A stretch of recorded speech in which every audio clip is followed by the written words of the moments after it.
kalmar so tana nufin abin da zuciya ta so, amma ana wa bangaren raine da rayuwa. So ne lagon mutane biyun da shakuwa, mai kama dan adam da aljandar beguwa. Domin mu gane so sai mun kara nutsuwa, don dole so shi ke kai mu kokuwa. Ina da tambaya, menene farin ciki, mene bakin ciki, ni so zana saki.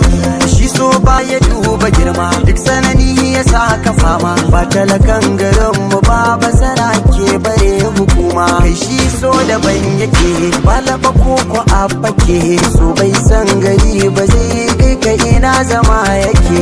Kalamansa da yawa, kullum sai ta karuwa. Sun kai koli har sun samin kishin ruwa. Ni kai so da kai nake, ina kake? Ina da tambaya gunka da mun yi haduwa.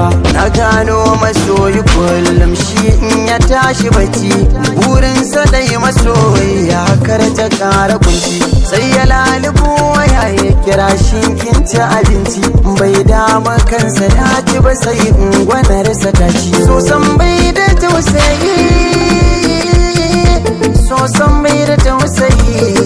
In yi taɓa rigaza amsar sai ta fada na yi. Ba tsoro yake ba shi ma, sannan bai gudun wasu ma. Sai iya ta da 'yan adam duk sayaddan yana da girma. Kullum na tunani sai in ba wasu ma'auni. Amsa ta gare shi kullum sai ta fito da rauni. Ban gane so ba, ban san ya yake ba, abinda na dan fahimta kansa na ne ban rufe ba.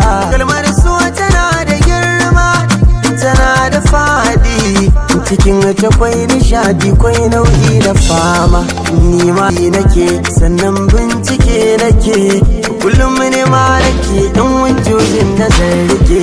Ba dare da rana na tambaya wa kaina, shi menene so menene ba hadiyana. Amsa guda na san so sila ne, kuma ma haɗi ne ga wanda duk ya gane. In lafiya a duniya da girman zamani ko kuma garni, na san ba za a rayu a cikin su babu so ba. Wicked Mix.